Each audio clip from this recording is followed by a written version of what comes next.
Hello guys, in this video I am going to demonstrate the use of system version temporal table in Microsoft SQL Server 2019.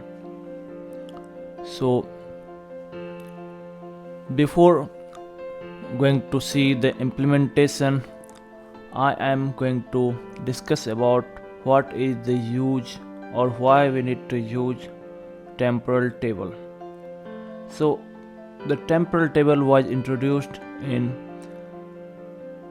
ANSI SQL 2011 with SQL Server 2016 and auditing all data changes and performing data forensics when necessary.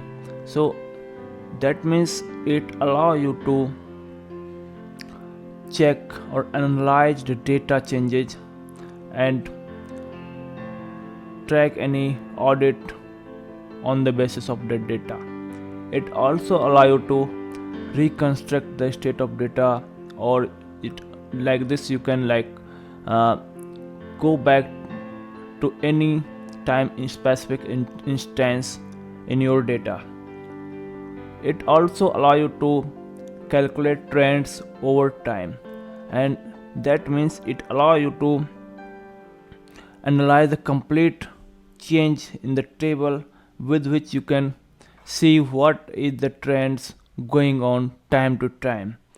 You can also see here it allow or maintain slowly changing dimension for decision support applications. So it also allow you to apply any new changes when you're going to do improvement in any system or any applications by analyzing the complete data which have been stored on the basis of time.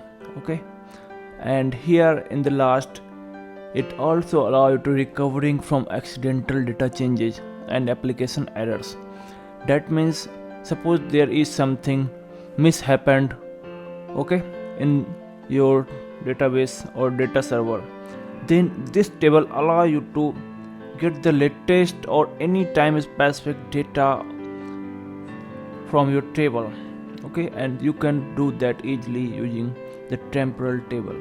So we are going to see how all these things are going to happen using this table. So here first of all I am going to create a temporal table using this query of create table. Okay, and the table name is going to be department, and this table is going to have 6 columns, and the first 4 column is for our use, and the next or the last 2 column is for the keeping track of data changes. And beside this department table, there will be another table inside that department table, and that table name is going to be the department history. And you can see the department history table is going to keep the all changes inside this table, and it will be exact replica of department table. So now I am going to copy this create table SQL syntax in the SQL server, and I have kept it here in the notepad++. So I am going to copy this. So now here I will paste, and then I will click on execute, and once I clicked on execute, you can see command completed successfully. And here I am going to refresh this table. So now you can see the table is created, and there is 2 table, and the department table is available inside the department, and both these columns are numbers are having same with the same type. In the department history table you can also see the same number of columns. Okay, so now what we need to do next I am going to enter or insert the data in this table. So again I need to go to the notepad here, and I am going to copy this insert statement here, and now I am going to execute. As here you can see, and let me also select this table from here.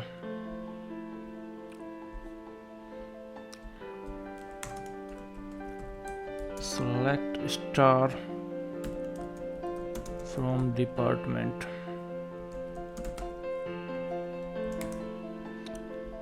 So you can see here in the department table the latest data is available, and if I am going to select the same thing from department history, then you can see here currently department history table does not have any data. So now let's go ahead and do the next thing. So the next thing is here to update the department name where the department ID is equal to 1. So I am here in the notepad, and I have copied this statement, and I am going to execute this. So I am executing the update statement for the department table, and here you can see one row affected. And now let's select again to see the changes. So as you can see here, earlier our department name was HR, and the HR or the row, the complete row is available in the department history table. And here the latest row what we have updated was the department ID as IT, department name as IT. So you can see here now the data is available in both the tables, department as well as in the department history table. So in the department history you can see there is older data, and in the department there is the latest data with the latest sys start time and end time. So here now let me change again it from IT to admin, and we will see again the thing here. So let me select again, and here you can see now we are having two rows in the department history table and one row in the department table, and the department table is having only the current state of the data changes, but in the department history table you can see the complete change is being maintained with the time of period. So you can see here it has also maintained the sys start time and sys end time according to the data availability or the changes. So now the next thing is delete data from table. So let me again execute the delete command here in the database over this table, department table. So now I have executed again here. So now let me select it. Here you can see the department table is not having any data available inside it, but in the department history table you can see there are 3 rows. So all the 3 rows are saying us about the time period of change of the data, okay, with the system time. Okay, so like this we can analyze the data or do anything what we just discussed here in this, the need of temporal table. So like this you can recover accidental data, you can use this table for making the decision, support for any software or any system or any application, and like this you can also track or navigate the state, or like this you can also calculate the trend over the time, changes of time. So now we will see how we can drop temporal table. I am going to write the drop statement here.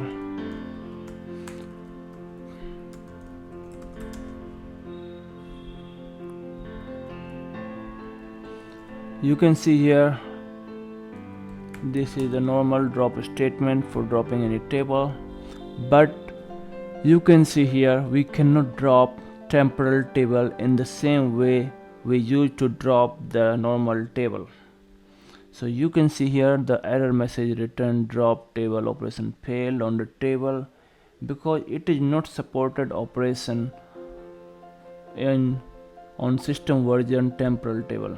So what we need to do it first, we need to first make this system version temporal table as a normal table, or we need to set the system versioning off, and then after that we can delete or drop both the tables.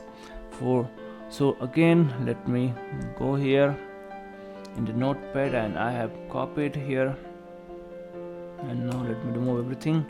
And here the first line is related to the setting the system versioning off for the temporal table. So our table is not the temporal table, our table is the department table. So now here I have set the department table as a system versioning off, set it off the system versioning, and here I am going to drop this table now, and now you can see I am able to drop it. And again the same thing I am going to do with the department history table, and this will also work here. So you can see I am able to drop both these tables, and here let me refresh this thing, and you will see there is no table available with the name of department anymore. So like this you can work with temporal table, and you can use according to your necessity in your application, or in your web application, or in mobile application, or anywhere wherever you need it. But for most of the time it uses for the maintaining the transaction related data, or transaction table, or ledger table, as well as it also helps you to keep all those data what you can see, or what you can use for the analysis of any big data, or keep like finding out the tracking of trending changing over the period of time. So that's all guys in this video. Hope you have got little idea about the temporal table, and so thank you for watching, and don't forget to subscribe the channel.